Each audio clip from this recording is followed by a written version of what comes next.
Bien, jóvenes, tengan todos muy buenas tardes. Bienvenidos a la Academia CEPREMUNI. En esta oportunidad vamos a desarrollar la Segunda Guerra Mundial. Es importante considerar algunos aspectos. Si bien es cierto, ya hemos tenido un conflicto a inicio del siglo XX en la cual los países imperialistas pelean entre sí por el propósito principal que era el control de mercados y fuentes de materias primas. Esta Segunda Guerra Mundial va a tener otras connotaciones, pero que en el fondo también significan tener hegemonía, control en determinados mercados.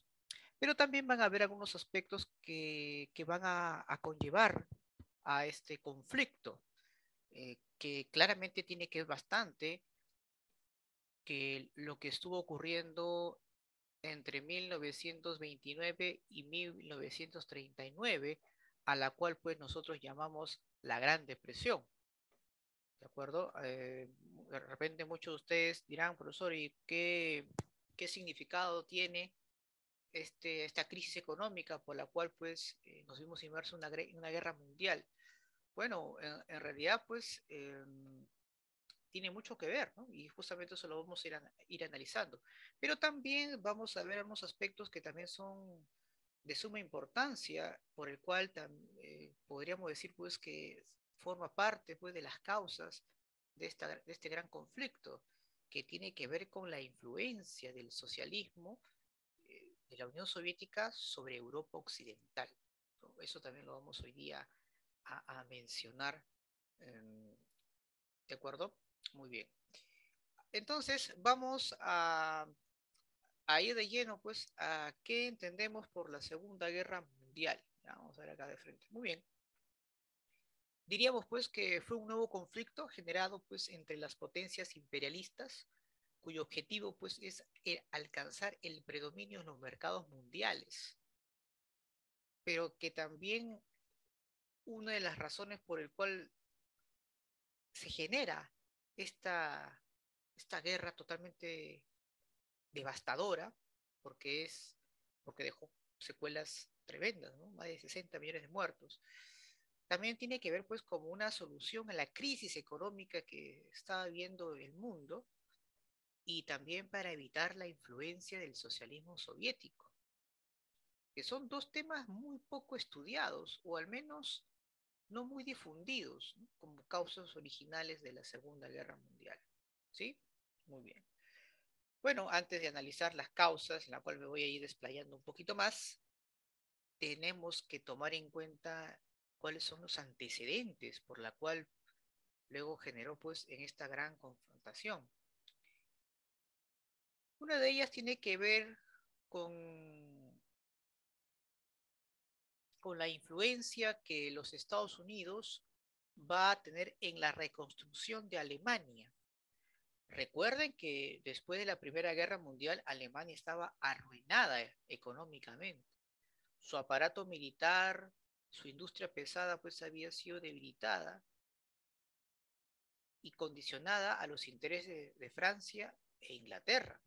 ¿Se acuerdan o no? Claro. Pero ¿cuál es ese interés, profesor, de que los Estados Unidos quiera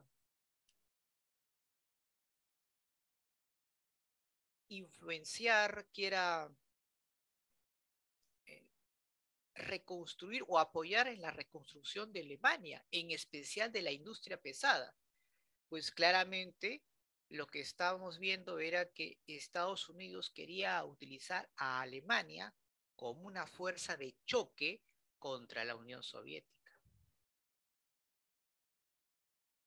Y esto lo vamos a ver con mucha claridad, sobre todo cuando Inglaterra y Francia traten de que el entonces canciller Adolfo Hitler, cualquier cosa que quería realizar, estos países no intervenían en absoluto.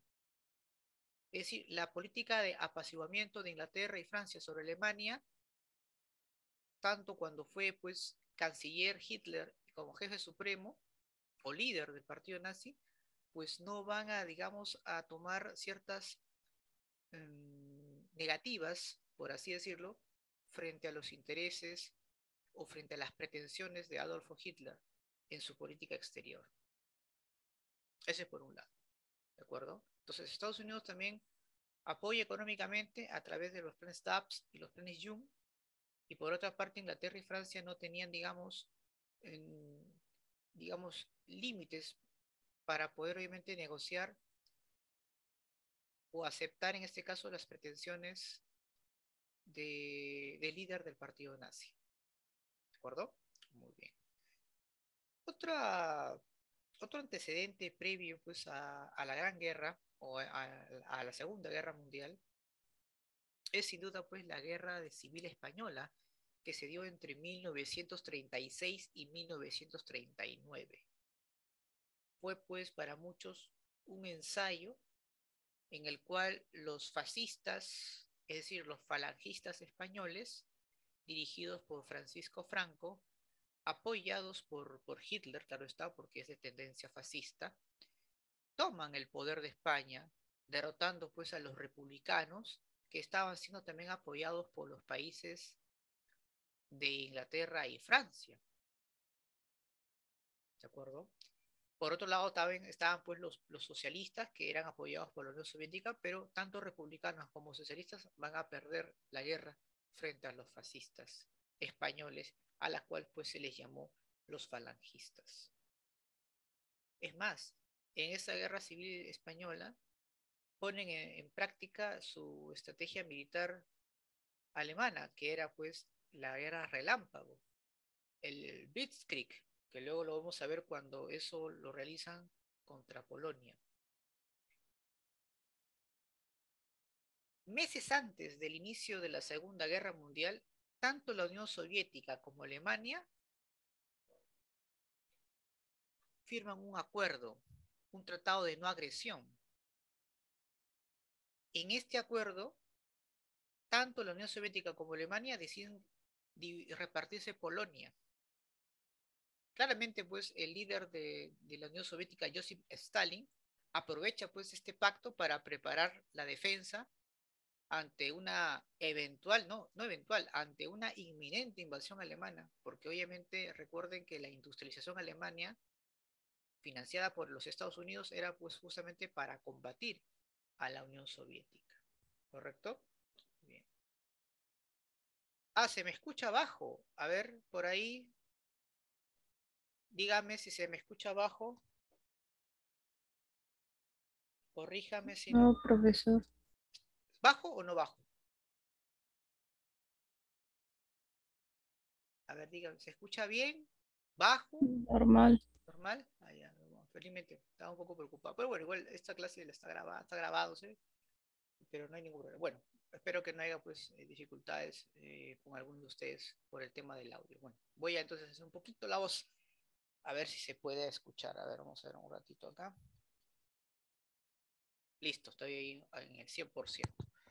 Bueno, entonces ese es justamente los principales antecedentes eh, por el cual pues se da previo pues a la guerra. Podríamos también ver otros acuerdos, por ejemplo, entre Japón y Alemania, ¿no? Un acuerdo en el cual buscan formar una alianza contra el comunismo. Bueno, comunismo como una forma pues de organización política, ¿no? Porque como organización económica, como les mencioné en su momento, nunca existió y dudo que exista, ¿no? Por sus propias características que son incompatibles con con, con, con, con el hombre en sí, ¿no? Con la sociedad, ¿no? Que claramente es muy distinto a esa idea. Muy bien.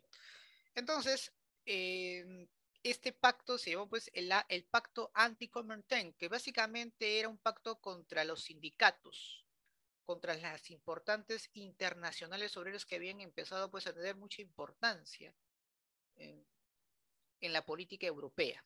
¿De acuerdo? Muy bien. Causas, profesor, dígame cuáles son las causas. Bueno, vamos a ver pues las causas económicas, las causas políticas, etcétera, ¿no? A ver, como causa económica, pues sin duda había una necesidad pues de un nuevo reparto mundial, que luego de la Primera Guerra Mundial no había quedado de todo claro. Las grandes burguesías monopólicas, principalmente norteamericanas, vieron en este caso una idea muy buena para poder reactivar la producción y el mercado era pues a través de un conflicto a gran escala, porque las deudas pues eran muchas y ante una guerra de esa magnitud pues las deudas pues se desgravan completamente, ¿no? Se empieza de cero, como se dice, ¿no? Entonces vieron pues una guerra, vieron a la guerra como una solución pues ante la gran recesión mundial que había, porque permitía pues fabricar armamento, les permitía pues reactivar la producción. Entonces eso también hay que tomarlo en cuenta, ¿no? Que una de las razones por la cual estalla la guerra tiene que ver justamente con esa situación, ¿no? Ahora, por otro lado, en el aspecto político, claramente pues empiezan pues a haber alianzas entre países de tendencia fascista como Italia y Alemania, por ejemplo. Ahora tú dirás, profesor, ¿y cómo así surge el fascismo? Bueno, el fascismo, jóvenes, surge justamente ante el temor de las grandes burguesías de la influencia del socialismo soviético en los países de Europa. Estaban muy preocupados que estos movimientos puedan organizarse en partidos políticos y puedan llegar al poder mediante la vía democrática. Por esa razón van a instaurar pues gobiernos militares justamente para evitar que esto suceda. Y claramente eso lo hemos visto con mayor fuerza pues en Alemania, en Italia, ¿no? En Italia pues surge justamente el partido fascista dirigido por Benito Mussolini, mientras que Alemania pues va a ser dirigido por Adolfo Hitler, con el partido nazi, ¿correcto? Muy bien. Entonces es algo también hay que importante tomar en cuenta. Si bien es cierto, en los libros de examen de admisión preguntan que una de las razones o de las causas tiene que ver pues con el famoso Tratado de Versalles, donde Alemania pues buscaba reivindicarse. Claro, eso es notorio porque recuerden que cuando se estalla la guerra, lo primero que Alemania busca es invadir Francia. O sea, claramente había ahí un revanchismo, pero las razones fundamentales no lo debemos ver por ese lado, sino por los aspectos económicos. ¿No? Toda guerra que tú puedas analizar, primero parte de un punto de vista de intereses económicos, y ahí vas a demostrar correctamente, con mucha precisión, cuál fue realmente la motivación del conflicto. En el aspecto ideológico, diríamos pues que para poder involucrar a la población en una guerra que mayormente eran por intereses económicos entre las grandes transnacionales y también de evitar pues el protagonismo de las internacionales obreras, era pues buscar la manera como fomentar el chauvinismo en el pueblo, a través pues del patriotismo, del nacionalismo, para que en este caso pueda obviamente la gente pues sentirse que la guerra es también parte de ellos. Por eso que se va a utilizar bastante esta forma de pensamiento, ¿no? Del patriotismo, del nacionalismo, para que la gente también pues pueda estar convencido de que la guerra es necesaria. Entonces, esto es también muy, muy importante siempre tomarlo presente.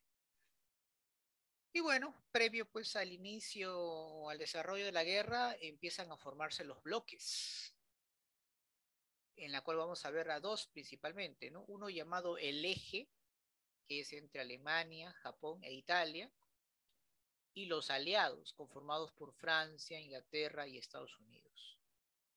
Claro que también ahí entra también la Unión Soviética, pero obviamente aquí hay una serie de conflictos y situaciones un poco complicadas, en el sentido de que, si me es cierto, pues por un lado Estados Unidos estaba armando a Alemania, por otro lado Francia e Inglaterra vieron pues que lo que habían hecho con Alemania, en el sentido de que dejar que Alemania pues crezca de manera considerable fue un error, ¿no?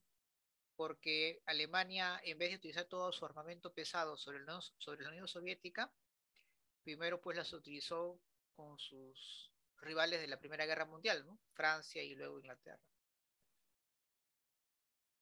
Por eso es que para poder, digamos, solucionar esta situación, primero pues habría que desbaratar al régimen mm, nazi, al fascismo en general, y luego pues ya se vería de la manera como poder obviamente ocuparse de la Unión Soviética. Muy bien. Vamos entonces a desarrollar, o cómo, en este caso vamos hoy día a estudiar un poco el proceso de la guerra, ¿no? Ahí justamente les mencioné los bloques. Y empecemos pues con la invasión de Alemania sobre Polonia, aplicando justamente la guerra relámpago, llamado también Blitzkrieg, ¿no? Como justamente les mencioné. Pero ojo, algo interesante, ¿no? Hablamos de la Polonia que forma parte o que la Polonia que le pertenecía a Alemania luego del reparto que se hizo con la Unión Soviética, ¿no? La Polonia Occidental, ¿no? Ahí es donde pues los países, en este caso como Inglaterra y Francia, empiezan pues a protestar frente a esa situación, ¿no? ¿De acuerdo? Bien. ¿Se me escucha, chicos? Sí, profesor. Ah, ya, perfecto. Parece que no notaba bien el audio. Ya. Muy bien, entonces esto es muy importante. Es más, mientras Alemania invadía Polonia, o parte de la Polonia que pertenecía a Alemania luego del Tratado Molotov-Ribbentrop, por su parte la Unión Soviética estaba invadiendo Finlandia. Pero ese acontecimiento de la invasión a Polonia obligó a que Inglaterra y Francia le declaren la guerra a Alemania. Posteriormente, al año siguiente, el objetivo de Alemania era, pues, sin duda, invadir Francia. Para eso, pues, se aplica el plan o la operación RAT. Pero para ello, los alemanes necesitaban invadir Holanda y Bélgica, que eran países, pues, limítrofes de Francia. Y lo tenían que hacer rápidamente para evitar pues una línea de defensa por parte de los franceses, la llamada línea Maginot. Los alemanes no querían cometer el mismo error que hicieron en la Primera Guerra Mundial, ¿no? ¿Se acuerdan en la batalla de Marne, donde los alemanes fueron detenidos por las tropas francesas? Muy bien. Y gracias a ese plan, los alemanes pues se posesionan de Francia. Es más, este país va a ser dividido en dos, un sector en el norte bajo el control total de Alemania y en el sur aparentemente un gobierno libre, pero que en realidad era un gobierno ocupado por la Alemania nazi y que sin duda pues iba a estar bajo su control. A este gobierno se le llamó pues el gobierno de Vichy y iba a estar pues dirigida por Henri Petit, un gran héroe pues de la Primera Guerra Mundial que hoy se convirtió pues en un personaje sometido a los planes de la Alemania nazi y de la alta burguesía alemana. El siguiente objetivo era neutralizar a Inglaterra. ¿Para qué, profesor? Para concentrarse definitivamente en la Unión Soviética. ¿Cómo se llamó este plan, profesor, para agredir a Inglaterra? Se va a llamar Plan León Marino, que consistió pues en bombardear las principales ciudades de Inglaterra, obviamente zonas industriales. Y los ingleses estoicamente van a resistir. Y ahí va a cumplir justamente un papel fundamental el primer ministro Winston Churchill, que había reemplazado pues al ministro Chamberlain, que prácticamente había obedecido todas las pretensiones de Hitler. Italia en su intento de invadir los Balcanes, porque quería obviamente posesionarse de estos vastos territorios justamente para poder rodear a la Unión Soviética, pues fracasa.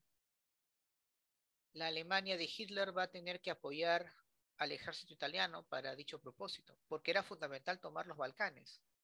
porque ahí quería buscar alianzas de los países de esa zona contra la Unión Soviética. Y van a haber muchos que lo van a apoyar, como el caso de Rumania, por ejemplo. Al año siguiente, en 1941, los alemanes intentan tomar África del Norte a través, pues, de la dirección del alemán Rommel, justamente para poder controlar el canal de Suez y otras áreas importantes que geopolíticamente eran muy em, estratégicas para los intereses del ejército alemán.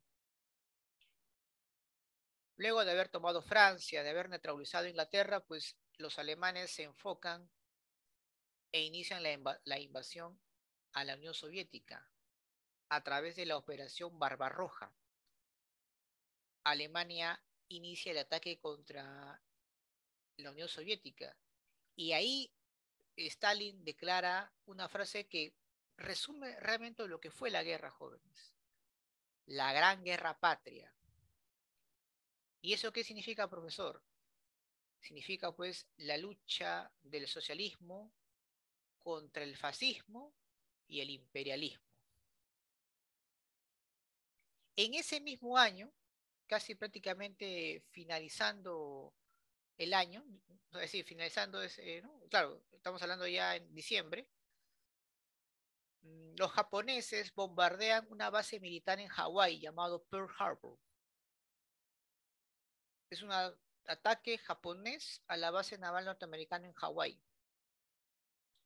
Y eso le permitió a Estados Unidos entrar a la guerra. Le sirvió como pretexto, claro está. Profesor, si en la Primera Guerra Mundial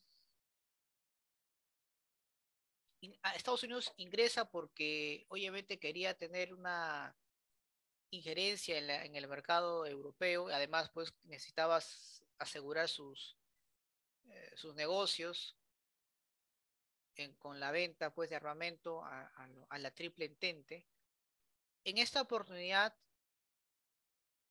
¿por qué Estados Unidos interviene?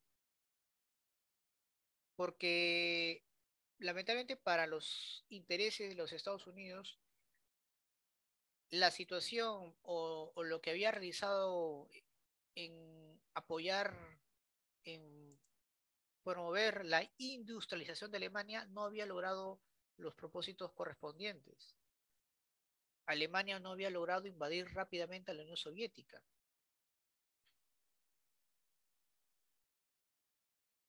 Entonces los Estados Unidos por ese lado ya empiezan pues a preocuparse. Se dieron cuenta que Alemania no había logrado con ese objetivo. Y además, pues, eran conscientes, pues, de que no podían confiar completamente en las acciones de Hitler y su séquito, que aparentemente, pues, no habían cumplido con lo establecido. Aparte que también había un interés de la alta burguesía alemana en un sector de ella en la cual no confiaba, pues, en en las acciones militares de Hitler, que a pesar de tener muy buenos comandantes, generales, las estrategias, muchas de ellas pues no fueron bien tomadas por el propio Hitler y posiblemente pues eso haya sido una de las consecuencias de los constantes fracasos. Ahora, esto es para mí muy interesante. ¿Por qué Japón realiza tal actitud? Muy bien, eso en realidad lo tenemos que tomar en cuenta o lo vamos a conocer siempre y cuando nos empezamos a retroceder un poquito más. Recuerden que después de la Primera Guerra Mundial hay dos países que van a disputarse el Océano Pacífico, Japón y Estados Unidos. Ambos tenían una armada importante. ¿Y por qué buscaban el control del Pacífico? Porque ahí estaban los recursos necesarios para poder sobrellevar a sus tropas. Necesitaban, pues, de estos recursos para sostener a su armada, para sostener su industria. Y Estados Unidos constantemente había bloqueado a Japón ¿no? Lo estaba ahogando comercialmente. Y Japón tenía dos opciones, o decirle adiós a sus tropas porque no iban a poder conseguir los recursos necesarios para el sustento de la misma, o simplemente pues iniciar un ataque de desbloqueo contra los Estados Unidos. Por eso que tomaron esa decisión. Y les fue muy positivo, ¿por qué? Porque tras el ataque a Pearl Harbor, los japoneses también hicieron lo mismo en otras bases militares o en estas áreas estratégicas y lograron obviamente, ¿no?, otra vez abastecerse de los recursos del Pacífico. O sea, por ese lado les fue muy bien. Pero luego vemos pues que la situación va a complicarse mucho para ellos y sobre todo pues cuando los Estados Unidos utiliza pues como medio final para acabar con su enemigo lanzando pues las bombas atómicas, que también eso lo vamos a ver más adelante. Pero miren, este es algo interesante, que ya el conflicto entre Japón y Estados Unidos ya era de antaño. Ya eso también hay que tomarlo siempre presente. Ahora bien, al año siguiente, el año de 1942, se da pues lo que se conoce como la contraofensiva de los aliados. Y esto se da principalmente cuando los ingleses logran derrocar o logran derrotar a los alemanes en la batalla de Alamein en Egipto. Era importante tomar posesión de esta región para luego pasar hacia los Balcanes. Por su parte, en ese mismo año se producen importantes combates navales, como la de Midway y el Guadalcanal, entre Japón y Estados Unidos, a la cual pues a este conflicto de estos grandes países, de estas grandes flotas navales, se le conoce como la Guerra del Pacífico. Eso también hay que tomarlo en cuenta. La verdadera guerra del Pacífico es entre los Estados Unidos y Japón, por el armamento, obviamente militar, por el poder que tenían cada uno con sus respectivas flotas. Eso en el mundo se conoce así como la Guerra del Pacífico, ¿eh? No entre Perú y Chile, ¿eh? ¿No? Pero bueno, nosotros lo conocemos así, ¿no? Como algo ya más de la literatura o de la historia nacional, pero en el mundo la Guerra del Pacífico es en estas superpotencias que controlaban el mar del Océano Pacífico. En 1943, jóvenes, los alemanes no pueden ingresar a la Unión Soviética, a pesar que habían concentrado todo su ejército en tres sectores, en el norte, centro y sur. Justamente los soviéticos en la batalla de Stalingrado no solamente logran detener el avance del ejército alemán, sino que además lanzan una contraofensiva. ¿Se dan cuenta? Entonces eso también es otro detalle que hay que siempre tomarlo en cuenta, ¿no? Con respecto a ello. Ahora, ¿qué otro evento vamos a ver, profesor, en ese mismo año? Bueno, aquí justamente se produce pues la primera conferencia entre las potencias aliadas, en la cual pues incluso está la Unión Soviética, en la conferencia de Teherán. Ahí se acuerda cuál es la estrategia para liberar a Francia del dominio alemán. Y se acuerda pues iniciar una operación a la cual vamos a llamarlo Operación Overlord, o también el desembarco de Normandía, el famoso día D.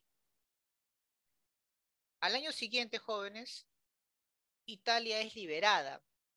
El rey Víctor Manuel III traiciona a Benito Mussolini con el único propósito pues de evitar ser castigado, porque hay que recordar que luego de tomar Egipto, los aliados pues toman Sicilia, toman el control del sur de Italia, para luego posteriormente irse hacia los Balcanes.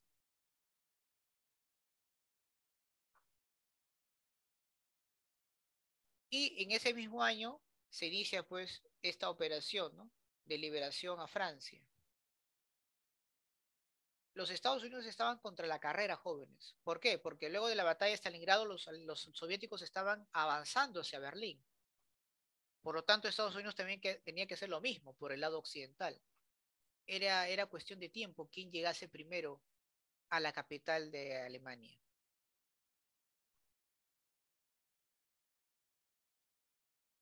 En 1945, luego que Alemania es tomada por la Unión Soviética, se produce la Conferencia de Yalta. Aquí empieza la primera disputa, la primera desavenencia entre los Estados Unidos y la Unión Soviética por el futuro de Alemania. Se estaba discutiendo, pues, cuáles eran las condiciones por las cuales Alemania iba a ser para los aliados. No había un acuerdo entre la Unión Soviética y los Estados Unidos con respecto a Alemania. Hay que recordar, pues, que aparentemente cuando los soviéticos llegan a Berlín, Hitler, pues, se suicida y su cuerpo es calcinado. Pero no hay registros oficiales en la cual los soviéticos corroboran esa información.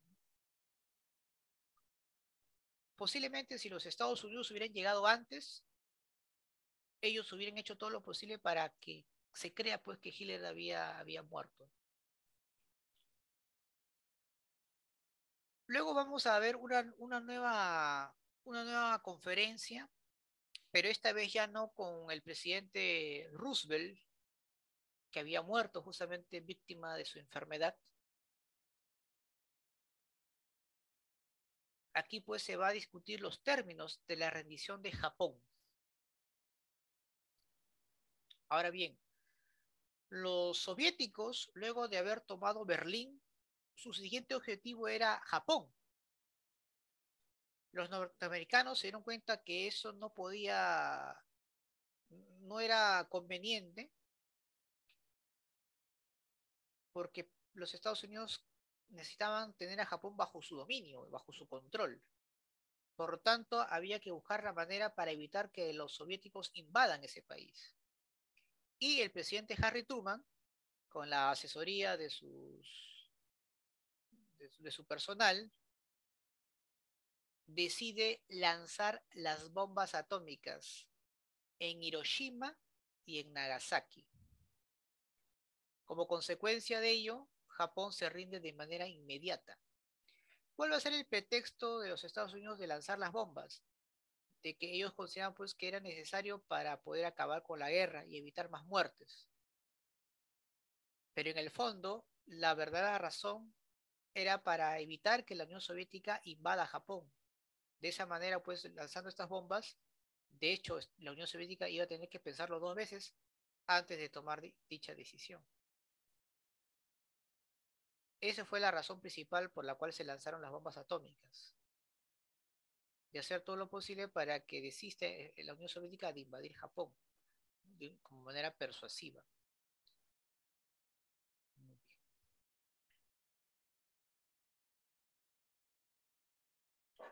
Consecuencia, profesor, de la Segunda Guerra Mundial. Bueno, vamos a dividirlo pues en cuatro aspectos: económico, social, político y tecnológico.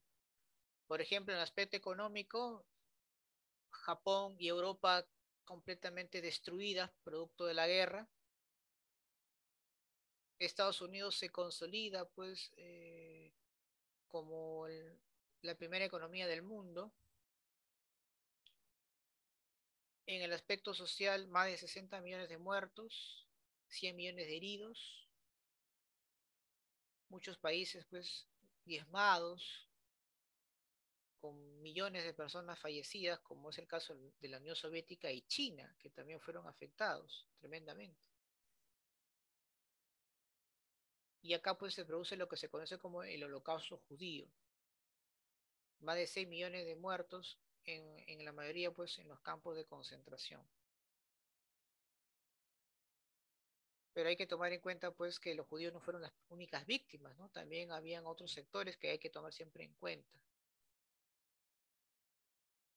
En el aspecto político se pone fin a los regímenes fascistas.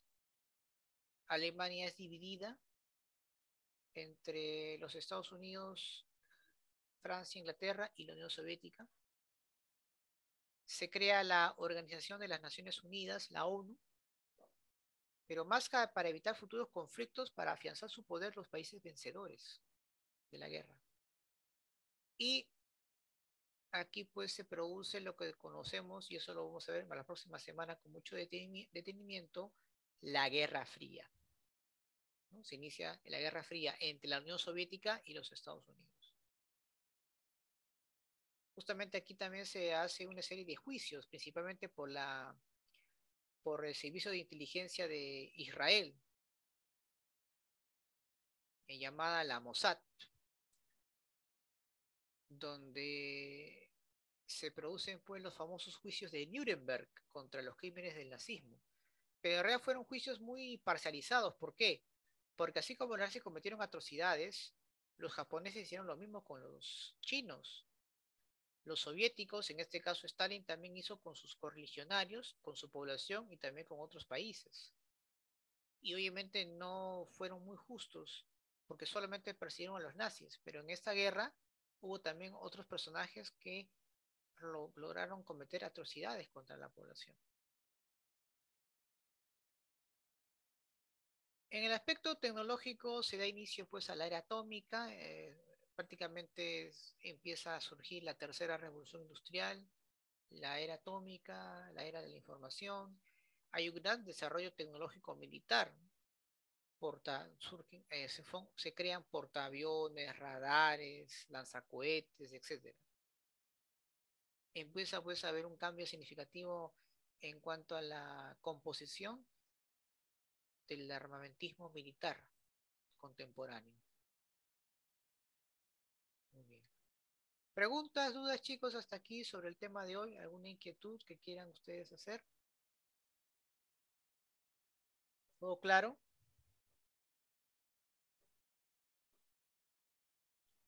Muy bien. Vamos entonces a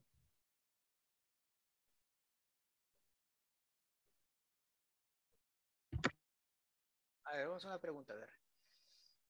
Dice, la Noche de los Cuchillos Largos, organizada por el partido nazi, tenía como finalidad combatir a las discrepancias internas, el comunismo, el socialismo, la democracia liberal. A ver, les comento un poco el contexto. La Noche de los Cuchillos Largos justamente es una especie de que la población civil alemana agrede a la población judía establecida justamente en esos lugares, ¿no? O sea, ahí claramente se veía pues la xenofobia. Era un ataque de unos sectores alemanes radicales contra las casas de muchos judíos, principalmente comerciantes. Pero eso sirvió como excusa perfecta ante el caos para que los nazis puedan obviamente ajusticiar a ciertos sectores o grupos de personas que obviamente no estaban de acuerdo con la política de Hitler, ¿no? Se aprovechó este desorden para asesinatos políticos. Por lo tanto, ¿cuál sería la respuesta? La D, ¿La B? ¿Comunismo? No. la D. Tampoco, democracia liberal, ¿no? Era obviamente para ajusticiar a aquellos que estaban contra, obviamente, su régimen de Hitler y su política. Discrepancias internas, ¿no? Ahí está. Bien. La A, muy bien, excelente. La política de expansión territorial puesta en marcha por el Führer, máximo dirigente del Tercer Reich, fue justificada mediante, bueno, él tenía obviamente una visión, ¿no? Que era una visión geopolítica, que era obviamente tratar de acrecentar más los recursos en beneficio de Alemania, como parte obviamente de su expansión. Esa teoría, esa visión se llamó pues el espacio vital, que Hitler obviamente planteó. Muy bien. Vamos a avanzar otra por acá. A ver, la 4, la 3, ustedes la hacen, ¿ya? Dice, identifique una de las razones políticas que condicionaron el estallido de la Segunda Guerra Mundial. Ojo, razones políticas, ¿ya? La necesidad de Inglaterra de promover un nuevo reparto de colonias y mercados, el revanchismo francés por recuperar las provincias de Alsacia y Lorena, no, pues eso fue al revés, ¿no? Ya Alsacia y Lorena ya fueron otra vez para Francia, así que no es la respuesta. La política expansionista de Hindenburg o las rivalidades entre los estados fascistas, el comunismo y las democracias liberales. Bueno, esa es una razón política, ¿sí o no? Por lo tanto, esa también es la respuesta, ¿sí o no? Muy bien. La D de Tito. Muy bien. A ver, otra por acá. La 6, a ver, vamos a ver. Dice, señale cuál es el acontecimiento que originó el ingreso de los Estados Unidos a la Segunda Guerra Mundial. A ver, ¿qué excusa utilizó Estados Unidos para ingresar a la guerra? A ver, ¿quién se acuerda? A ver, por ahí hay una respuesta. Claro, el bombardeo a Pearl Harbor, ¿no? Profesor, pero eso fue, los Estados Unidos sabían que iban a ser atacados por los japoneses en Pearl Harbor, claro, por supuesto, ya que incluso días antes del inicio del bombardeo japonés a Pearl Harbor, los Estados Unidos habían ya remolcado sus principales flotas. ¿Mm?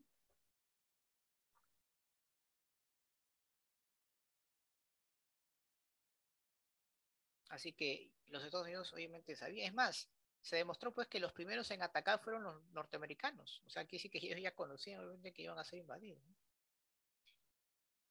A ver, las 7 lo dejamos para ustedes también. A ver, otra por acá. A ver acá. A ver, la 9, ¿ya?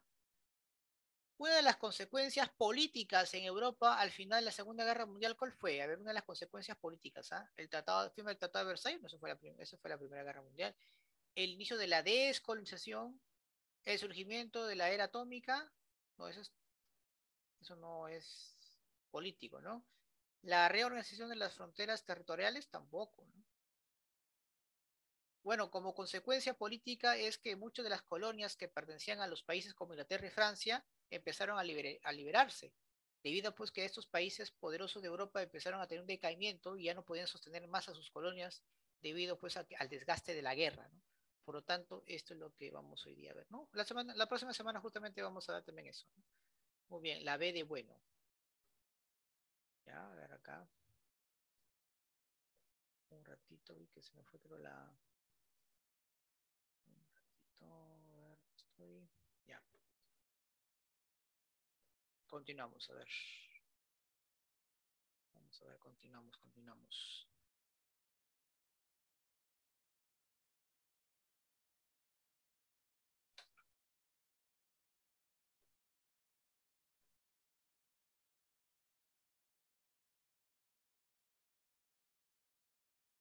A ver acá. Mm,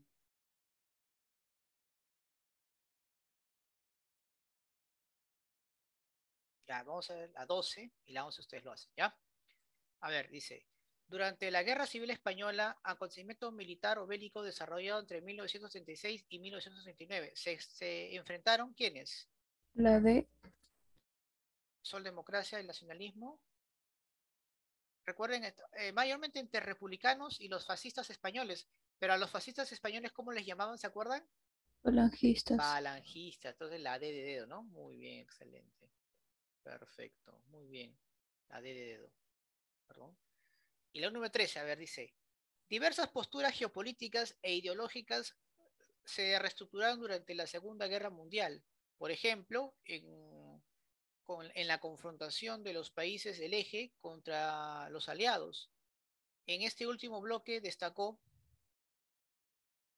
el predominio de las potencias fascistas, la alianza del liberalismo y fascismo, la lucha contra el comunismo o el frente liberalismo y comunismo. A ver qué dicen ahí. A ver, vamos a responder otra vez. Dice.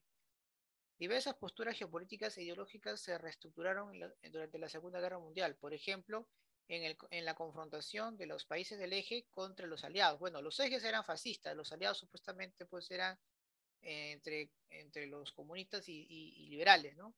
Dice, en este último bloque destacó, ya, último bloque, entonces estamos hablando de los aliados. A ver, ahí, ¿quiénes destacaron?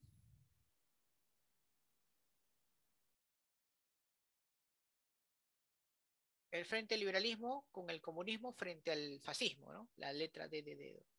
Muy bien. Listo. Bien, chicos, el resto obviamente ahí los dejo para que puedan, a ver, la 11 de repente, a ver, pueden hacerlo, dice, ¿no? La expansión del nazismo en Alemania fue avasalladora. Hubo pues control político total, persecución a los opositores, luego opositores políticos, hubo militarismo, racismo, e invadieron pues países vecinos. Sobre este último, señale qué países fueron invadidos y anexados al control nazi antes de la Segunda Guerra Mundial. Ah, ya. Miren, un dato interesante. ¿Se acuerdan que yo les había mencionado que Hitler quería pues una serie de pretensiones y los ingleses y los franceses van a aceptar. Bueno, una de las pretensiones de Hitler era, por ejemplo, anexar Austria, el famoso Auschwitz, y también quería ocupar territorios de los sudetes de Checoslovaquia, que hay que recordar pues que Checoslovaquia era parte del territorio alemán antes de la Primera Guerra Mundial. ¿Y por qué era importante ocupar esos territorios? Porque eso le permitía pues repotenciar su industria. Y los ingleses y los franceses aceptaron, creyendo pues obviamente que esa industria alemana que se estaba desarrollando era pues contra la Unión Soviética. Entonces, ¿qué países fueron anexados antes de la Segunda Guerra Mundial? Austria, el famoso Auschwitz, y luego con el famoso conferencia de Múnich, el pacto de Múnich, los alemanes, con la venia, con la autorización de Francia e Inglaterra, invaden Checoslovaquia, ¿no? Entonces la respuesta sería la B de bueno. Muy bien. Listo, chicos. Entonces vamos a un pequeño break y retornamos para el curso de Historia del Perú, ¿no? 5 minutos y continuamos con la clase de Ciencias Sociales. Bien, jóvenes, continuando con el curso de Ciencias Sociales, ahora vamos a estudiar lo que es la primavera democrática que se dio entre 1939 y 1948 y el Ochenio de Odría, que se dio pues entre 1948 y 1956. En resumen, básicamente es una etapa de nuestra historia donde vamos a ser testigos que va a ascender un nuevo grupo social muy importante llamada la burguesía nacional, y también vamos a ser testigos como el poder, el predominio de la oligarquía agroexportadora empieza pues a tener un descenso, ¿no? Además, hay que verlo también esto dentro de lo que es el contexto internacional. Terminó la Segunda Guerra Mundial y había que formular un nuevo modelo económico que permita pues, a las naciones realizar sus diversas actividades, tomando como perspectiva la hegemonía de los Estados Unidos en el plano económico y militar, pero también viendo por otro lado el crecimiento y el protagonismo de la Unión Soviética, principalmente por su poderío militar, ¿de acuerdo? Entonces, es decir, América Latina va a tener que lidiar, y todo el mundo en general, con respecto pues a un nuevo acontecimiento cuyos principales protagonistas va a ser justamente la Unión Soviética y Estados Unidos. Me refiero pues a la Guerra Fría, ¿de acuerdo? Entonces eso también hay que tomar siempre en cuenta ese aspecto. ¿Por qué, profesor, se le llama acá primavera democrática? Bueno, fue un periodo breve donde se van a instalar gobiernos que van a conciliar con los partidos políticos de masas, dándole cierta apertura democrática. Digo cierta apertura porque democrático no fue totalmente, ¿no?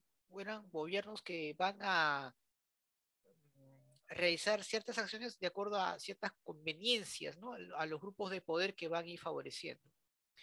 En este caso, pues, el Estado peruano, representado por estos gobiernos que vamos a estudiar, van van a realizar sus acciones en función a los intereses de la burguesía industrial, ¿correcto? Esto es muy importante siempre tener en cuenta. A ver, para ello vamos a ver pues algunas razones, causas por el cual pues se desarrolla eh, o, vamos a tener en cuenta con respecto pues a algunas características, ¿no?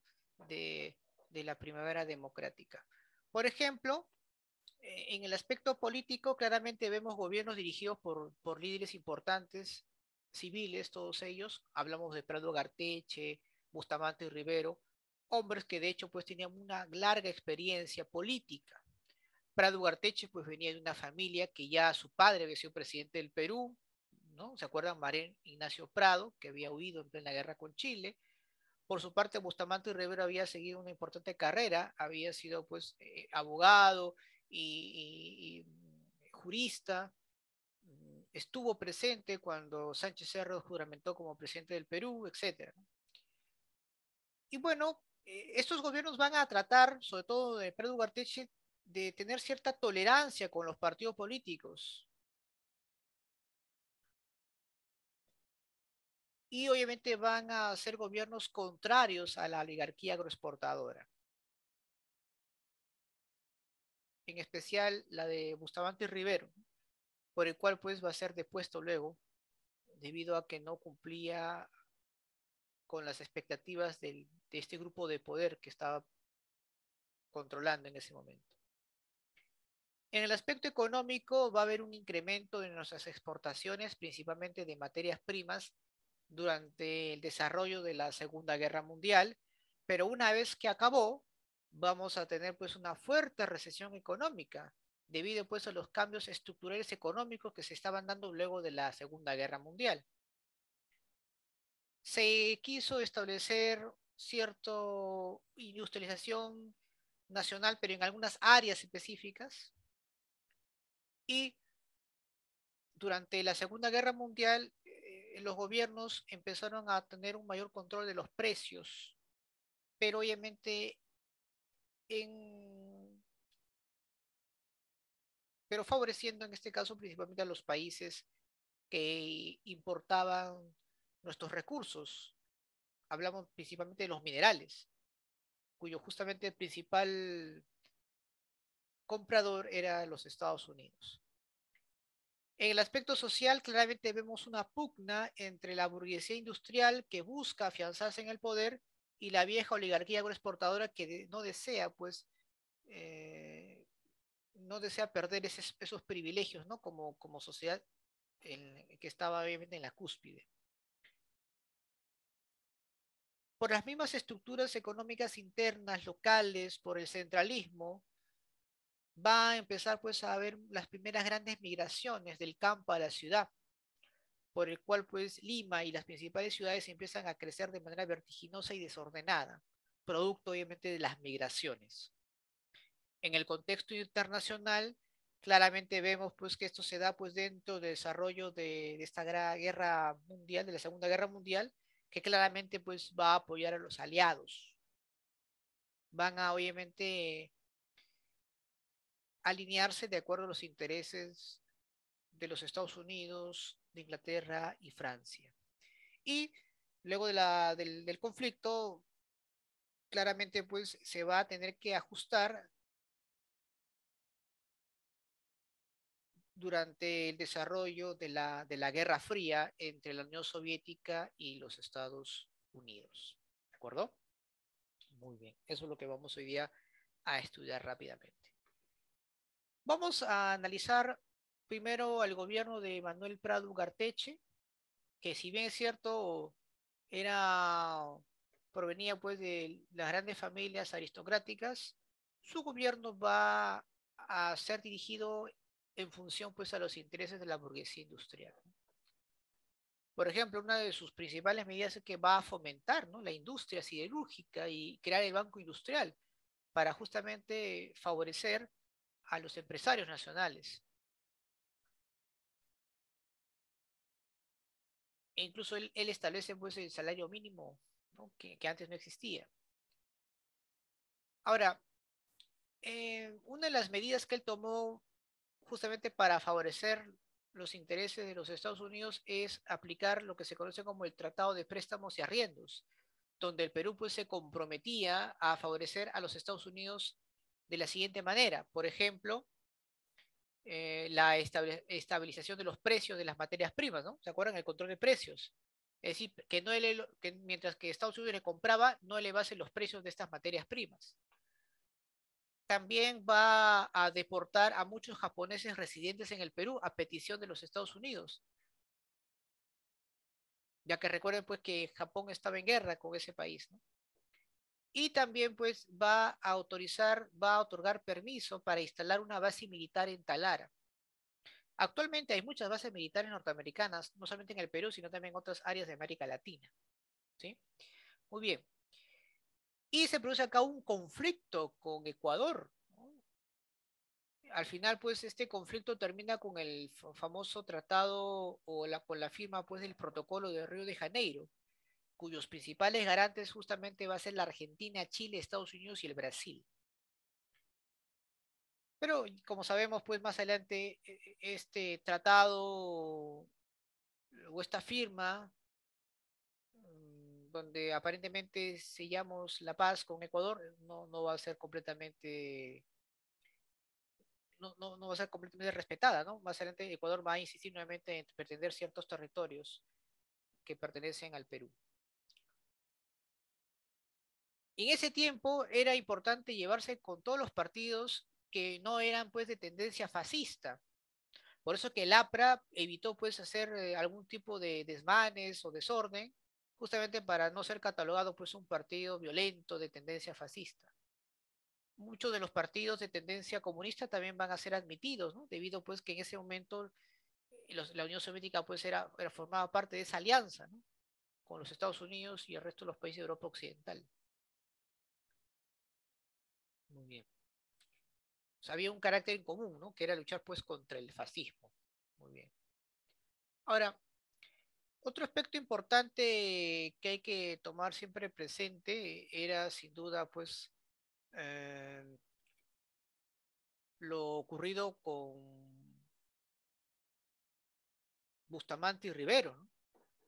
Él llega al poder gracias al apoyo del APRA y a importantes sectores de la burguesía industrial.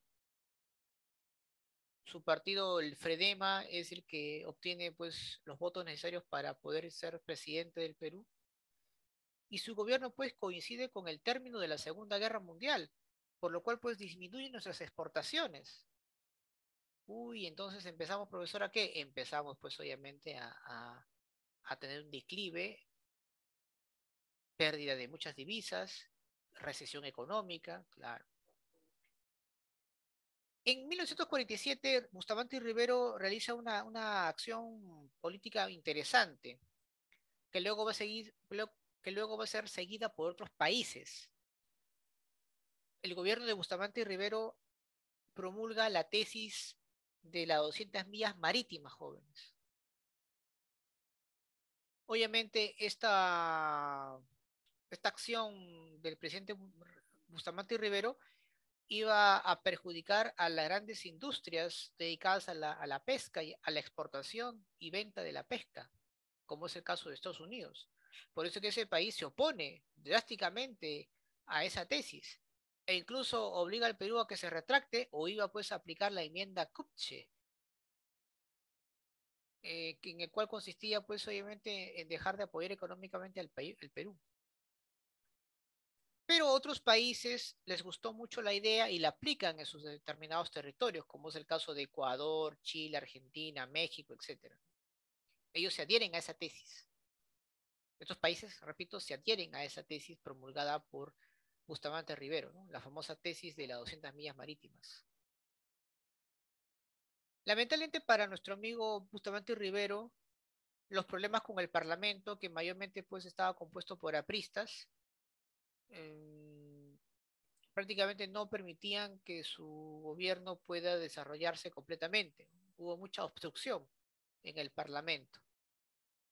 Por eso es que Bustamante y Rivero no tiene otra opción que declarar al partido de Haya de la Torre como un partido declarado fuera de la ley por los constantes enfrentamientos que va a desatar con el gobierno de Bustamante y Rivero. E incluso un grupo de marinos que claramente estaban influenciados por el partido del APRA se rebelan. Eso va a ser justamente ya en 1948. Ahí claramente hay una participación del partido aprista para desestabilizar la política o el gobierno de Bustamante y Rivero. Este incidente después terminó pues con una terrible represión que obviamente trajo víctimas. Aprovechando pues el caos político, la vieja oligarquía agroexportadora, para poder pues acabar con la inestabilidad política y evitar pues que los partidos masas puedan de repente llegar a tomar una mayor presencia en la política nacional, decide con el apoyo de Manuel Odría dar un golpe de Estado al presidente Bustamante Rivero. Y el llamado a hacer ese golpe de Estado es Manuel Odría, en la cual pues se va a quedar en el poder por 8 años, ¿no? De ahí pues se viene el término de ochenio. Profesor, ¿y qué es el ochenio? ¿Qué viene a ser el ochenio, profesor? Bueno, el ochenio diríamos pues que es un periodo de gobierno de Manuel Odría, ¿correcto? De Manuel Odría, em, que va a representar claramente los intereses de la oligarquía agroexportadora y que justamente durante su gobierno se dio pues básicamente una serie de ingresos de divisas gracias pues a las exportaciones de nuestras materias primas. Es importante mencionar que si bien se podría fue respaldado por la vieja oligarquía para mantener sus privilegios, durante todo el gobierno, Odría no tuvo oportunidad ni pudo realizar una serie de cambios en beneficio de la vieja oligarquía exportadora. Al contrario, benefició enormemente a los capitales norteamericanos y en cierto sector también a la burguesía industrial. Por ejemplo, durante su gobierno, eh, Odría recibió a la misión Klein, la cual pues propone que en la economía peruana se implemente pues el liberalismo económico y además le sugirió a Odría a que tenga pues que realizar ciertas restricciones en el gasto público para evitar pues que pueda tener un mayor endeudamiento. Y hay que recordar que justamente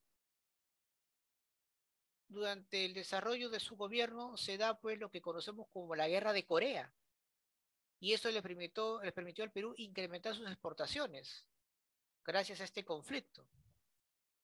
Ahora, lamentablemente, pese al consejo de la misión Klein, el gobierno de Odía pues utilizó parte de sus ingresos de la exportación para impulsar una política de construcción de grandes obras públicas, majestuosas.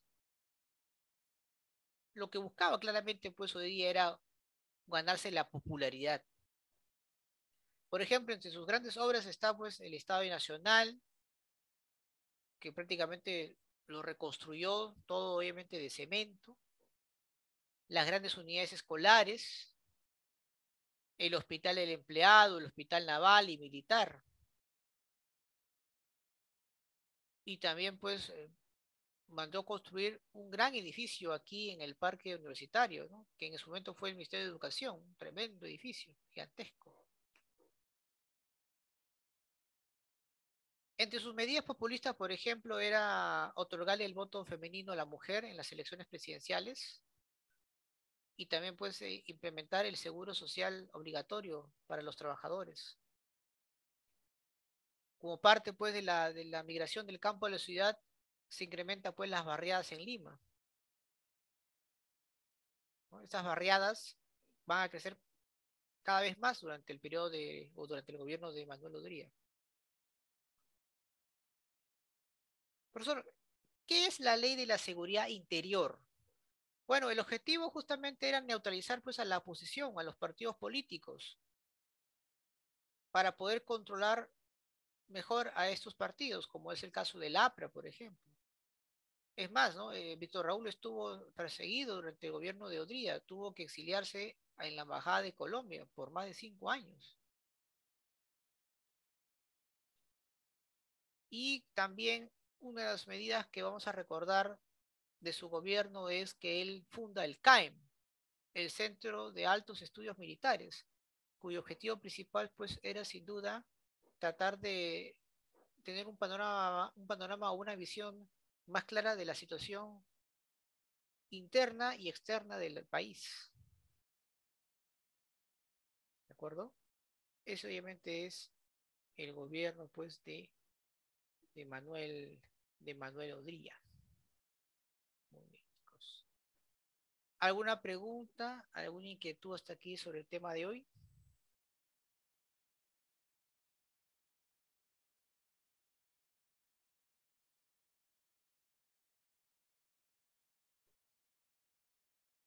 Bien, vamos a empezar entonces. Primera pregunta, dice, Las contradicciones internas del gobierno de Bustamante se agudizaron con la crisis política, social y económica de 1948, durante donde el general Manuel Odría tomará el poder por la fuerza, iniciando pues el ochenio. Indique cuál fue el grupo social que financió el golpe de Estado de Odría. ¿Quiénes fueron, a ver, jóvenes? ¿A quién representaba Odría?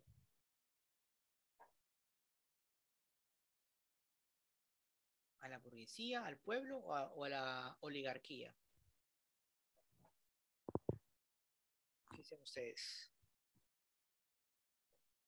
A la vieja oligarquía agroexportadora, ¿sí o no? Claro, ¿no? Como justamente les mencioné en su momento. Más de, a ver, esta se lo dejo a ustedes, la número 2, a ver, la 3, la 3, a ver, vamos a hacer la 3. Dice, recuerda que para que resuelvan la 2, toman en cuenta pues las materias primas, ¿ya? Que es lo que más exportó el Perú. El gobierno de 1950 y 56, donde el general Odría juró como presidente constitucional el 28 de julio de 1950 ante el Parlamento, igualmente elegido por el voto popular, eh, bueno, voto popular entre comillas, ¿no? Porque las elecciones no son como las que eran antes, ¿no? Eran más bien un poco cerradas. Eh,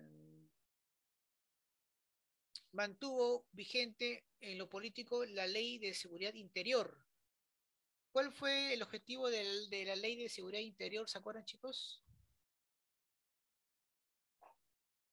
Era neutralizar a tus opositores políticos, ¿sí o no? Entonces, neutralizar a la oposición. Ahí está, muy bien.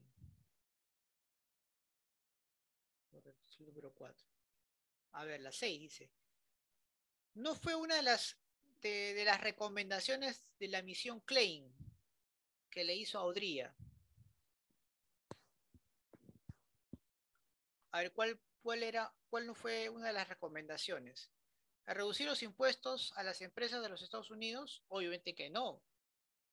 Crear infraestructura, no hacer gastos sociales inútiles, aplicar una economía liberal, repartir pues tierras al campesino.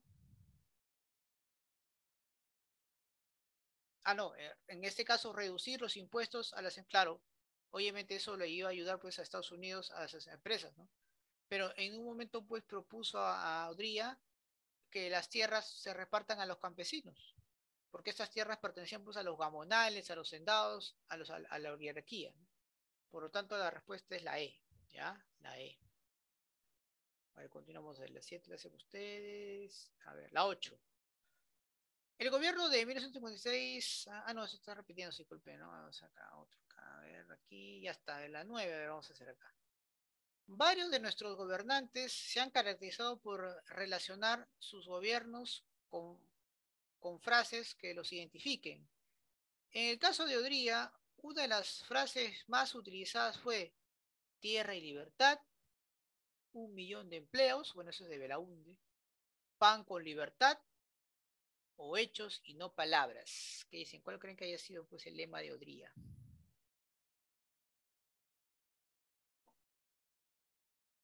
Bueno, él siempre mencionó esta frase, hechos y no palabras. Muy bien, ahí está.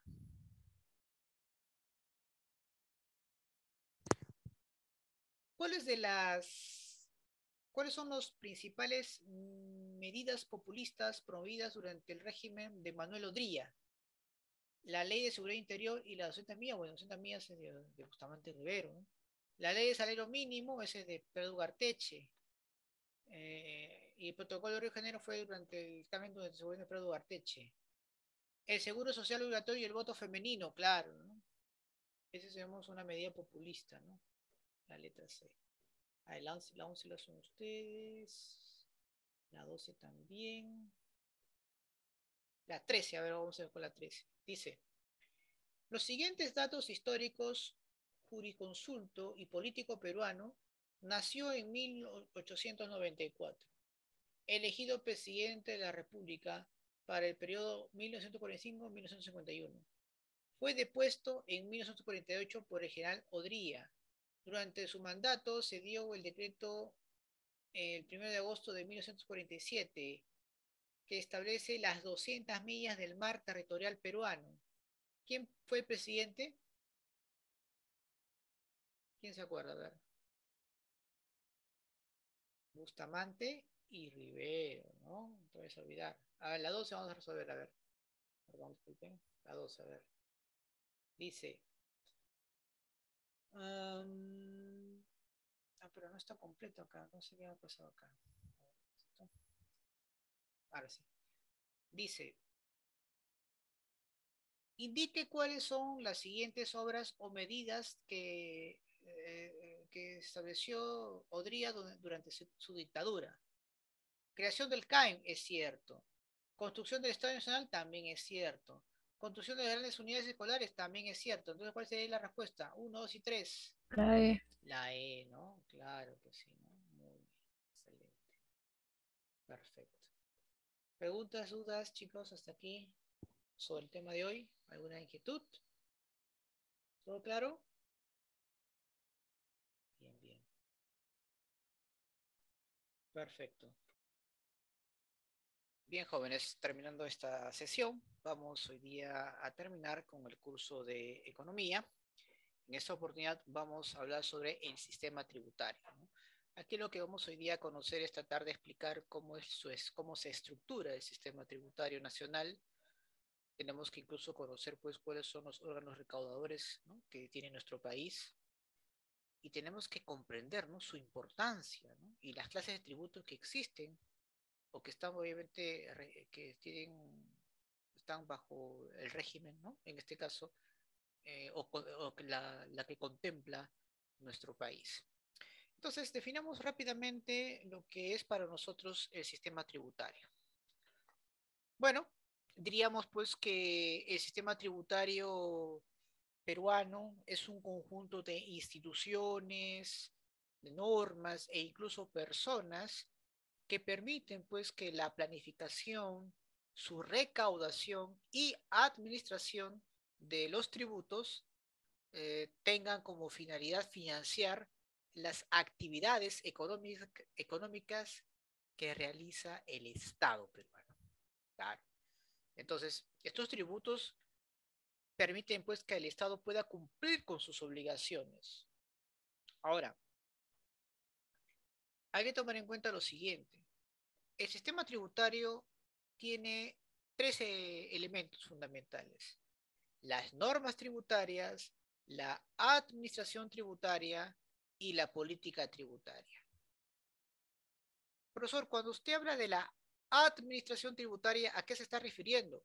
Bueno, nos estamos refiriendo básicamente a aquel conjunto de instituciones que están encargadas de recaudar los tributos, ya sea para el gobierno central o para el gobierno local. ¿Quién es la institución que se encarga de recaudar los tributos del gobierno central?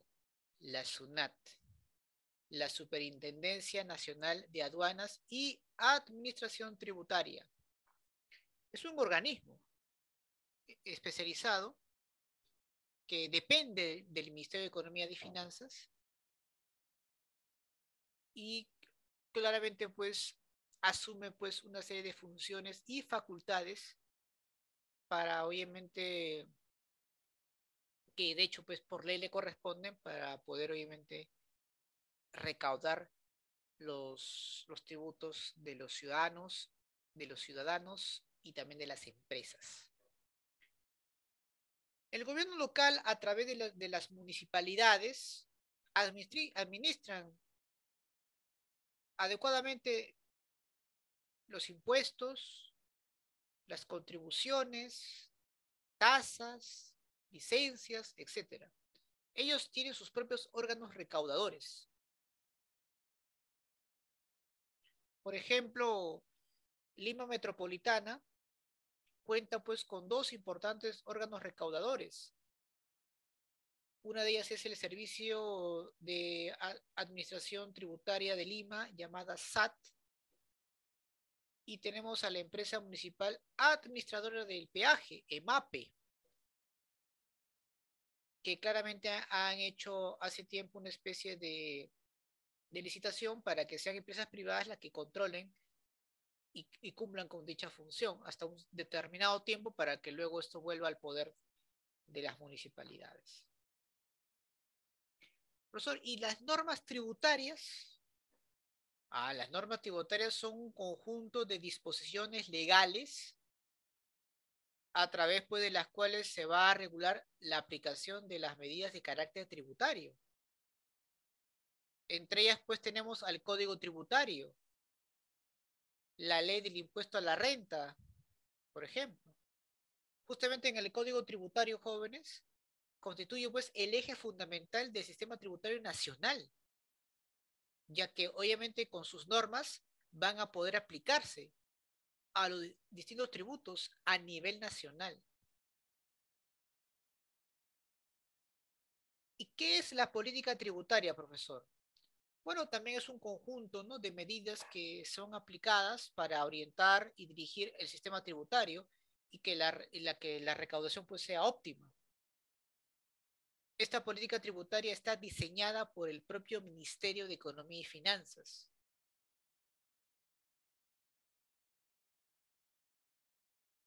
Los tributos, entonces, profesor, ¿en qué consisten principalmente? Muy bien. Mucha atención aquí. Los tributos son una serie de, bueno, son en realidad las prestaciones de dinero que el Estado exige a los ciudadanos y a las empresas en ejercicio de su poder. Justamente el Código Tributario rige las relaciones jurídicas originadas por los tributos. Y tenemos tres clases de tributos, por eso se llaman tributos, ¿no? Tenemos los impuestos, las tasas y las contribuciones. Empecemos con los impuestos. Bueno, es el tributo cuyo pago no origina por parte del Estado una contraprestación directa, ¿no?, a favor del contribuyente. Es decir, es una obligación que todo ciudadano o empresa realiza y no percibe directamente un beneficio, sino eso se nota pues de manera general. Y ojo, los impuestos son lo que más ayuda a que el Estado pueda realizar sus actividades, porque gracias a los impuestos el Estado puede realizar pues una serie de obras, una serie de bueno, aplica y realiza una serie de actividades en beneficio de la población en general. Ahora, entre los principales impuestos están pues los impuestos directos y los indirectos. Profesor, ¿a qué llama usted impuesto directo? Obviamente aquel que afecta directamente los ingresos o el patrimonio del usuario, del contribuyente, como es el caso del impuesto a la renta, por ejemplo. Profesor, ¿qué es un impuesto a la renta? Bueno, es un impuesto directo que se grava de los ingresos de las personas naturales y jurídicas. Es decir, en resumen, profesor, es aquel pues en la cual tú tienes que desprender de tu dinero para otorgárselo al Estado. En el Código Tributario peruano tenemos 5 categorías de régimen de impuesto a la renta. Por ejemplo, la de primera categoría mayormente es para la persona natural que cuando arrienda un inmueble tiene que pagar un impuesto por ello. Mayormente los que laboramos o vamos a ir a trabajar, ya sea como personas independientes o no, por ejemplo, si somos una persona eh, independiente, en el cual realizamos nuestras actividades sin que dependamos de un empleador, sino que son nuestras propias habilidades, destrezas o trabajo que realizamos como parte de nuestros servicios, pertenecemos pues a la cuarta categoría. Pero aquel que trabaja pues para una empresa o forma parte de ella, pertenece pues a la quinta categoría, ¿no? Y obviamente hay un desprendimiento de tu salario y tu sueldo, por ejemplo. Un impuesto indirecto, jóvenes, es sin duda pues aquel impuesto que se grava en los productos que mayormente consumimos. Entre ellas pues tenemos el impuesto general a las ventas, el famoso IGB. Es un impuesto que grava pues, por ejemplo, la venta de un producto o por la venta de un producto, de un inmueble, por la prestación o utilización de algún servicio que realizamos. La importación de bienes también obviamente pagas un impuesto, ¿no? Un IGB. Tú al comprarte una gaseosa en la calle, perdón, en el supermercado, ya estás pagando un impuesto, ¿no? Porque incluye ahí el IGB en la compra de ese producto. ¿De acuerdo? Muy bien. Perfecto, perfecto. Tenemos pues el impuesto selectivo al consumo también, ¿no? Que son aquellos impuestos que mayormente pues eh, tienen que ver o que se aplica en este caso por aquellos productos pues que consideramos pues dañinos, ¿no? Cigarrillos, licores, cervezas, etcétera. Incluso también los combustibles, ¿no? Que también obviamente es un impuesto selectivo al consumo, debido a que mucha gente obviamente lo puede pagar porque muy pocos, pues en ese caso, se supone que aquel que tiene, pues, utiliza, pues, un vehículo es porque, digamos, tiene cierta capacidad económica, ¿no? Pero más que todo porque no solamente, pues, las personas lo utilizan, sino también empresas, ¿no? En fin, ¿no? Esos son, digamos, los impuestos selectivos al consumo.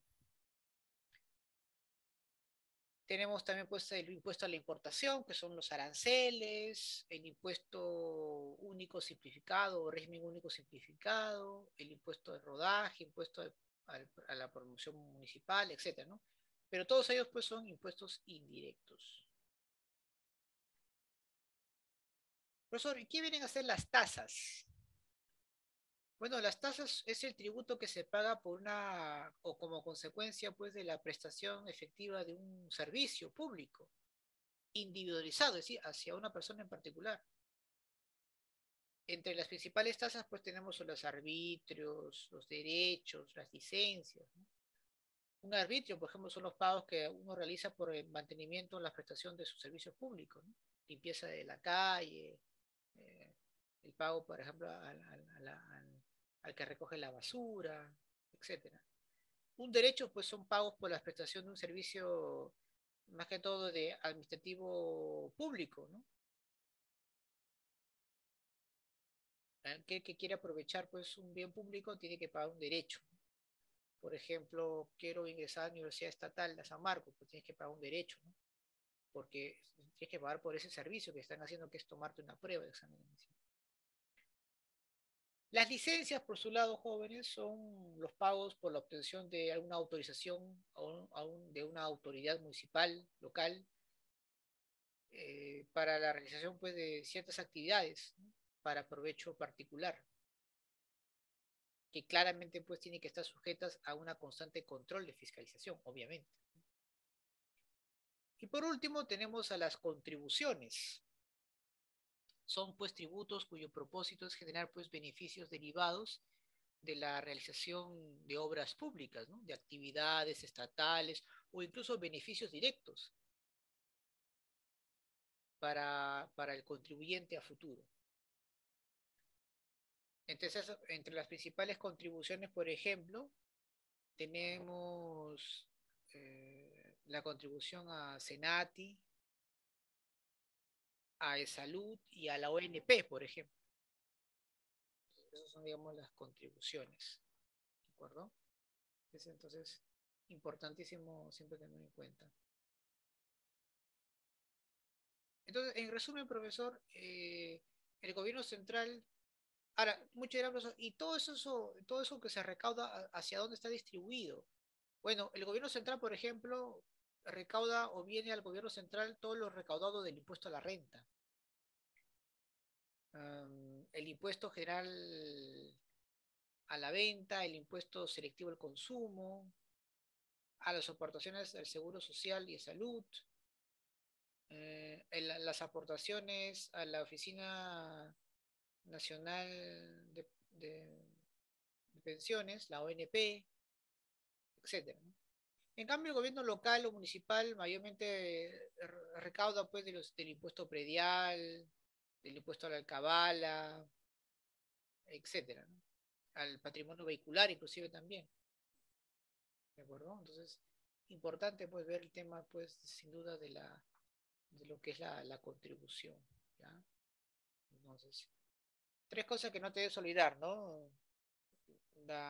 El concepto de tasas, impuestos, contribuciones, y que la administración tributaria tiene en este caso dos importantes instrumentos para recaudar impuestos, ¿no? La SUNAT y las municipalidades mismas que tienen sus propios órganos de control, ¿de acuerdo? O sea, no te voy a olvidar nunca de ese aspecto.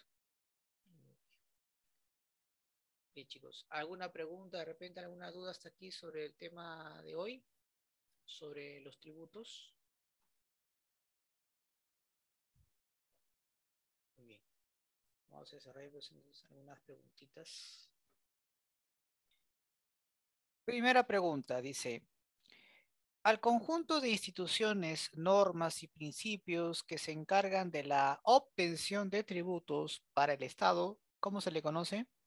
Sistema tributario. Sistema tributario, ¿no? Muy bien, excelente. La letra C. Dice, la institución estatal que recauda tributos para el gobierno central, ¿cómo se llama? La C. La Superintendencia Nacional de Aduanas y Administración Tributaria, ¿no? La SUNAT. Muy bien, perfecto. Continuamos. El tributo que impone el Estado por el uso ocasional e individualizado de alguna de sus servicios, ¿cómo se le denomina? Tasa. Tasa, ¿no? Claro que sí, tasa, muy bien, muy bien, listo, ¿no? Esa es, digamos, la primera característica que tenemos que tomar siempre en cuenta, ¿no? Es un tributo que se paga como consecuencia de una prestación de servicio, ¿no? Dentro de esas tasas está, pues, la licencia, los derechos, el arbitrio, etcétera. Muy bien, continuamos. A ver, esa parte, a ver, yo sé que la puedes resolver. Producto pues de la pandemia originada por la aparición del COVID-19, nuestro gobierno tomó la decisión de no sancionar la no declaración de tributos de las MIPES por el tiempo que dure la cuarentena. Esta decisión forma parte de la política de Estado en materia comercial, monetaria, mercantil o fiscal. Mercantil. Mercantil. Recuerde que acá son ciertos cambios que se dan dentro de las normas, ¿no? Y mayormente pues las normas, el código tributario está en función pues al tema fiscal, ¿no? Claro, el fisco, ¿no? La recaudación. Acá lo que te diciendo, mira, ya no te vamos a cobrar porque estás con problemas, ¿no? Entonces, tiene que ser realmente fiscal. Muy bien. Perdón, aquí. Muy bien, listo. Vamos a continuar a ver acá. Los aranceles, mire, los aranceles, los aranceles recuerda que es un tipo, pues no es parte de un impuesto directo, ¿no? Los aranceles son tributos que se cobran por la importación de bienes que llegan del exterior. De acuerdo a la ley, estos son creados por el Poder Ejecutivo, el Congreso de la República, la Organización Mundial del Comercio, el Ministerio de Comercio Exterior.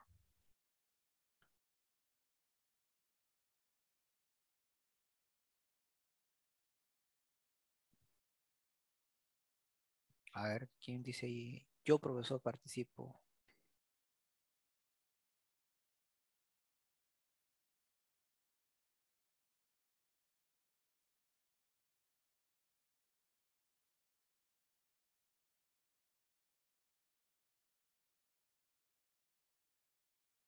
Recuerden que los aranceles, en este caso, ¿ya? Es un derecho aplicado al valor de la mercancía que ingresa al país. Es decir, es el Estado, pero no el que lo aplica.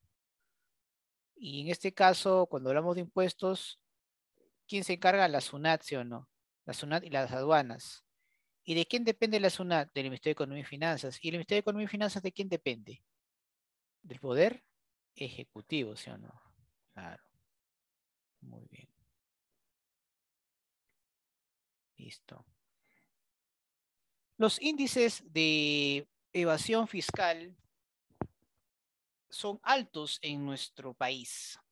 Ante ello, es importante adoptar mecanismos de fiscalización y control del pago de tributos. ¿Esta labor a quién le corresponde? Está fácil, ¿ah? Mira. ¿Cuál es? A ver. ¿Quién es la principal recaudadora de impuestos del gobierno central? SUNAT. La SUNAT, ¿no? Muy bien, excelente. Dice, hace un año atrás, Bruno no pagaba impuestos a la renta. Ah, o sea, es de primera categoría, ¿no? Ah, vamos a ver, puede ser de, a ver, ya que sus ingresos eran muy bajos.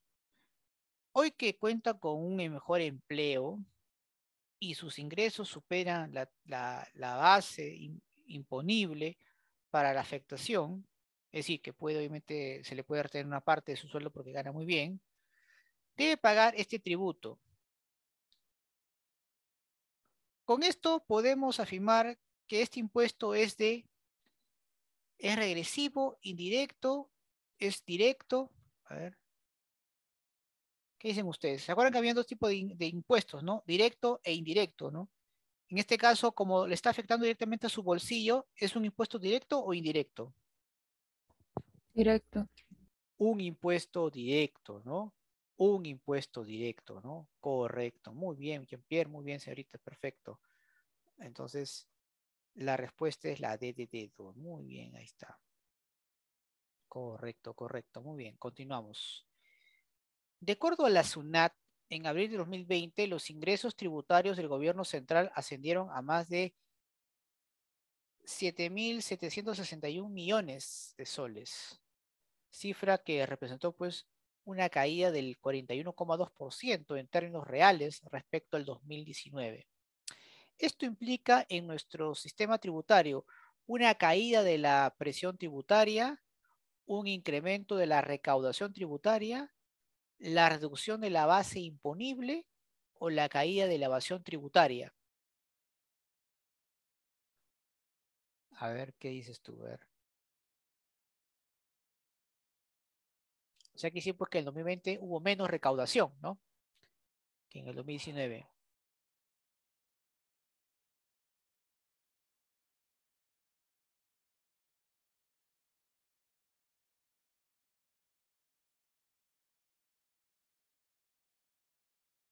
Es una caída de la presión tributaria, no porque obviamente acá no se está hablando de eso. Hay un incremento de la recaudación tributaria, no, al contrario, hay una disminución. La reducción de la base imponible o la caída de la evasión tributaria. Bueno, la caída de la evasión tributaria no, porque obviamente está perdiendo, ¿no? Por lo tanto, pues más bien hay una reducción, ¿no? De la base imponible que se ha dispuesto. Muy bien, es la letra C. Uno de los impuestos más importantes para el Estado es el IGB, ¿no? El Impuesto General a las Ventas, el cual genera grandes ingresos para el país. Entre las siguientes actividades, señale aquella que se encuentre grabada en este impuesto, ¿no? Ahí vamos a ver algunos aspectos. A ver, dice, a la prestación de servicios individuales, comerse un pollo a la brasa en un restaurante del barrio. Acá básicamente hablamos pues de que tú puedes ver que has contribuido con el IGB cuando te dan una boleta de pago, ¿no? Cuando tú comes en el barrio, tú no recibes ningún tipo de comprobante de pago, ¿no? Pero cuando tú, por ejemplo, compras un libro en una librería, ellos te dan pues una boleta de pago, ¿no? Y ahí puedes saber pues el IGB. Entonces, ahí cuál sería la respuesta, ¿no? La D, ¿sí o no? Porque ahí estamos viendo claramente eh, que en la boleta, en el comprobante de pago se encuentra grabado ahí el impuesto, ¿no? General a las ventas. Muy bien. Entonces es la letra D de dedo. Ahora, si te vas a una pollería, pues así, donde te dan factura o boleta, ahí sí, ¿no? También podría ser, ¿no? Ahí también, ahí vas a ver tu IGB, ¿no? Cuando vayas al supermercado, mira tu boleta de pago y dice IGB. Ahí ya has contribuido con sus impuestos. Muy bien. Continuamos. Luego de realizar un trabajo de investigación acerca del sistema tributario en el Perú, Joaquín Sánchez, estudiante de contabilidad, concluye que la institución que dirige la política tributaria en nuestro país es... ¿Quién dirige la política tributaria? ¿De quién depende la SUNAT y otros entes? ¿Se acuerdan? Del MEF, ¿no? Del Ministerio de Economía y Finanzas. Muy bien. Continuamos. Las actividades de limpieza pública, mantenimiento de áreas verdes, estamos hablando de los arbitrios, la seguridad ciudadana que los gobiernos locales realizan en cada distrito, se financian con el pago de cada familia que realiza el denominado arbitrios, ¿no? Ahí están los arbitrios. Muy bien. Los impuestos directos son aquellos que, a ver, opina, a ver, vamos. Los impuestos directos son aquellos que te sacan de tu bolsillo, ¿sí o no? A ver, graban al consumo y ahorro del contribuyente, son recaudados solamente por el gobierno central, generan mayores ingresos al Estado, se incorporan en el precio final de un bien o servicio. No, bueno, ese es el IGB, ¿no? Se graban al consumo, no tiene nada que ver. La A y la D no tienen nada que ver, está entre la B y la C. Son recaudados solamente por el gobierno central o generan mayores ingresos al Estado.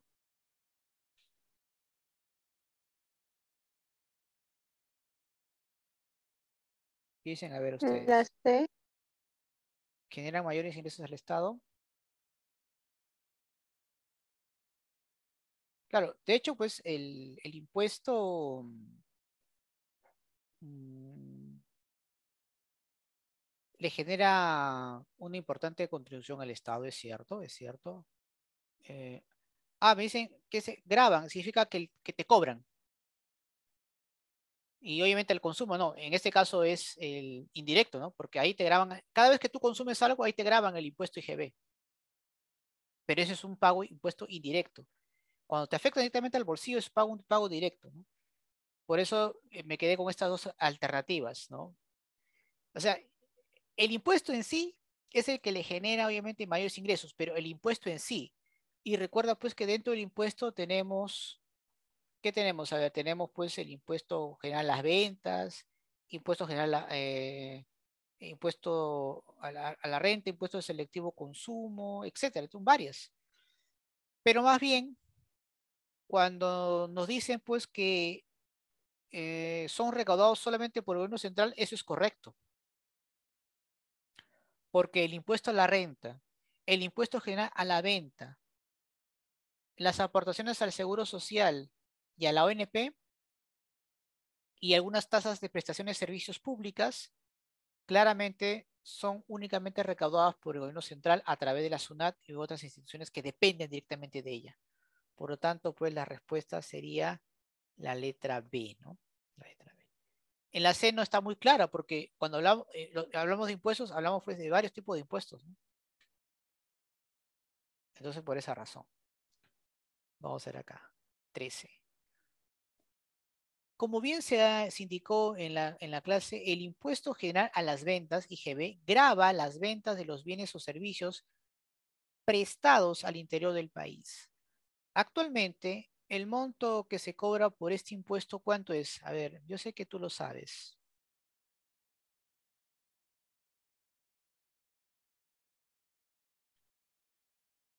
Profe, yo sé que es 18. Ajá, pero ¿es 18 soles por cada bien? No, ¿no? 18% del valor del producto o servicio, 18% del valor de la UIT, no es mucho. El 0,18 soles por producto o servicio, no. Es en realidad pues el La B. 18%, ¿no? Claro, ¿no? Del producto. De las cuales 2% por lo general pues van a parar a otras entidades, ¿no? O sea, prácticamente el gobierno central se queda con el 16% y el 2% se lo queda el gobierno local, ¿no? ¿No? Pero la gran parte sí, obviamente, se lo lleva el gobierno central, ¿no? O sea, todo lo que consumimos, por lo general, pues va a parar al gobierno central. Todo lo que consumimos, todo lo que compramos, ¿no? El pollito en Nork y todo eso, ahí está 18% para el Estado. Ahora en Navidad, con mayor razón, pues, ¿no? Tantas cosas que vas a comprar, ahí te incluye, ¿no? Ahora, si es por otro lado, por contrabando, de manera pues informal, esa es otra cosa, ¿no? Pero miren, así sea así, incluso los informales sí o sí también como contribuyen, ¿ah? Con el pago de sus impuestos, porque a veces pues tienen que pagar el colegio a sus hijos, comprarse algo y sí o sí pues se genera, bueno, un boleto, comprobante de pago.